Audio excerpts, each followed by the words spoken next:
Hey guys, it's Will and Ken from PLEA. It's Tuesday, July 28th, here in the morning. Just want to update you guys on a couple topics we get a lot of calls on. The first one is the recent pension decision for the civilian pension plan. I'm sure you guys saw last week the civilians who sued back in, I want to say 2012, about 3 years ago, over the changes the city made to their contract, reference vacation and sick leave being calculated towards their pension.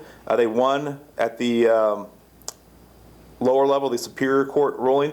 They got a positive decision from the judge.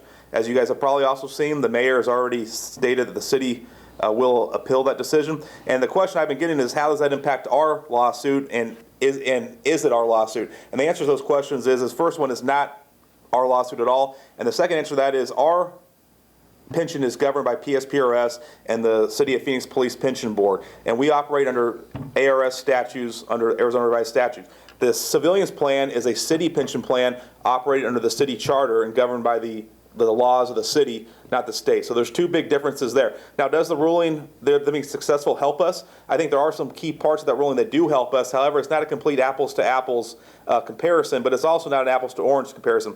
Where we're at in our lawsuit is, if you remember, about a couple years ago, Goldwater sued PPSLA over their contract, saying that the inclusion of sick leave and vacation leave in the pension calculation was illegal. When we had the contract imposed on us last July, Goldwater dropped that lawsuit and said, okay, since the city's no longer going to include it as pensionable income, there's no reason to continue the lawsuit. As you guys know, PLEA and PPSLA both sued the city, saying, hey, the city, you cannot take away that benefit. It's a vested pension right. You have no right to take it away. And after we sued the city, Goldwater then intervened in the lawsuit. They said, hey, courts, we still have this other issue that's never been adjudicated, reference, should this income ever have been counted towards your pension in the first place? So that's what happened. About 2 months ago, we received a positive ruling from the Superior Court judge in our case, where the judge said, yes, PLEA and PPSLA, you are correct. Goldwater, you are wrong. The income is pensionable and should have been counted as pensionable income all along. And then the judge also dismissed Goldwater from the case because they were not party to the other aspect of it, whether the city had a right to take it away or not. A couple weeks ago, we were notified that Goldwater filed an appeal to the appeals court in the case. So now the rest of the case is going to be on hold until the appeal gets worked out. We have no clue of how long it will take for the appeal to work out. It could be 6 months. It could be 18 months. We don't know. It really is just the luck of the draw on the judges we get and how fast we can get arguments heard, and then how quick a decision will be rendered. So the rest of the lawsuit will be on hold until the Goldwater appeal is worked out on the first part of the lawsuit, which is, was the income even pensionable or supposed to be counted towards the pension in the first place? So my best guess is we're probably still about 2 years away from getting a final ruling on if the city had a right to take away the BI and BV conversion to pay calculated into the pensions.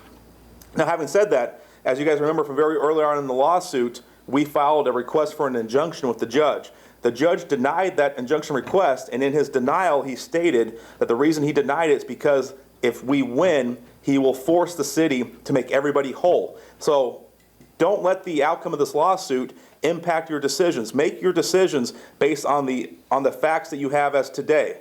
So if we end up winning 2 years from now, then we will have to go through individually, one by one, even if you're retired or you're in drop or you're in the middle of your high three, and we'll have to go back and recalculate everybody's high three, everybody's drop accounts, and everybody's pensions as if nothing would have changed. So just don't make any rash decisions. Like I said, the civilian lawsuit from last week has no impact on us, and our lawsuit is still moving forward. We're just a little bit delayed now because of Goldwater filing an appeal into the appeals court, so we have to adjudicate that first before we can get to the rest of the lawsuit. Other issue I want to talk about is a survey. As you guys know, we sent the survey out a couple weeks ago.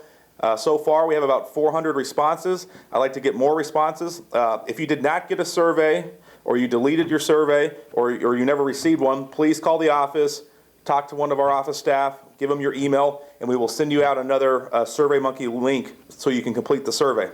Please do that. We want to get as many people as possible to complete the survey. We really value your opinion and value what you think as far as the future direction of the association and how you'd like to see negotiations played out. And I'll turn it over to Ken for a couple more topics. Yeah, thanks, Will. Morning, guys. A couple other things we want to talk about. Our monthly membership meetings. As you know, typically the last Tuesday of every month, we hold membership meetings at 7:30 in the morning, 12:30 noon, and 5:30 p.m. And that is to try to enable everybody who wants to come down and get information about what's going on to be able to come in no matter what shift they work. Typically, we have very low turnout at these meetings.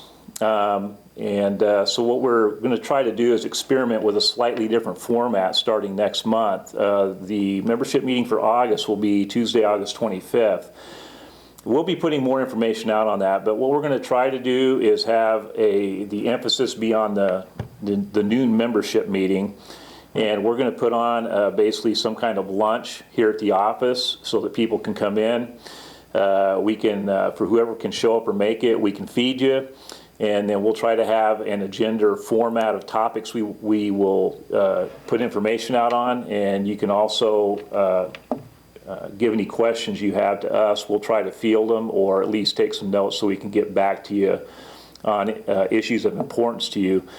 We're trying to do this to try to get a more engaged membership. We think it's a good starting point. If any of you have suggestions on that, please email us at the office and let us know. But again, we'll put more information out on that. And on that same note, so we're going to move the new membership meeting to 11:30. We're going to serve lunch, and we're going to talk about some topics that you want to hear about. Our first topic in August will probably be talking about the pension issues. As you guys know, the pension situation is a big issue for the city of Phoenix, and it's a big issue for you going forward in your retirement. I also encourage you, as a precursor to this meeting, to either pull out your enforcer from this month or log onto or go onto our website, on the public website. You can go into the enforcer link, which is used to be called the recap, it's now the enforcer. Take a look at my article because I lay out kind of a 2-page basic breakdown of how our pension system operates and what some of the current challenges we have with the pension system going forward. And I encourage everybody to read that because your retirement depends on becoming very informed on this pension issue going forward, because there's going to be some changes next year at the state legislature, and they're coming whether we want them or not. And it's better for us to be informed and for us to have a voice and be able to direct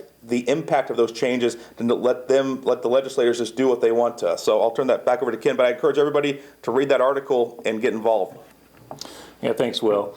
The last topic we want to talk about before we go off camera here is going to be our upcoming installation dinner. This is going to be our 40th anniversary. Every 2 years when we have an election, we install our new officers. We typically don't try to do a really huge event on these things, mainly to keep costs down, but this will be a big deal. It's PLEA's 40th anniversary. As it turned out, the date will be September 11th. In the latest enforcer that went out, there's an ad with an invite in there. You can clip that out, send it to the office, RSVP. We're asking for a small donation that'll go to PLEA charities.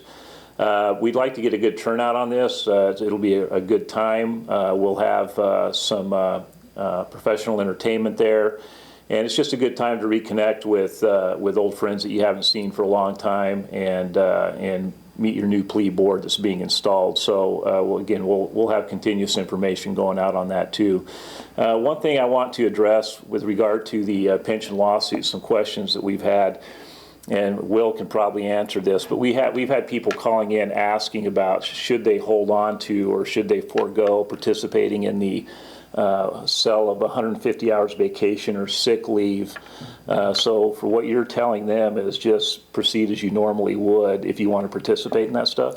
Yeah, I would say proceed as you normally would. The new program, the city made it very clear, this new program, which as you guys know is you can sell 150 hours of BV and BI time, provided that you meet certain trigger qualifications. Mm-hmm. It's non-pensionable. The city's made it a point to emphasize this as a new program that's not tied at all to the old program. So if you end up taking out the 150 hours of sick or vacation, that should not have any impact on if we win the lawsuit. Because if we win the lawsuit, the city's going to have to go back to July 1st of 2014, which is when the contract took effect, and make everybody whole back to that point. So that's what will have to happen. So don't let the lawsuit hanging on influences your decision whether you're going to cash out the non-pensionable time or whether you're going to go into drop or pull the trigger to retirement. That will all get sorted out if we win a couple years from now. I mean, I wish it would be sooner. However, we're at kind of the mercy of the courts, and now we're at the mercy of the appeals court with Goldwater filing an appeal on the first part of the lawsuit.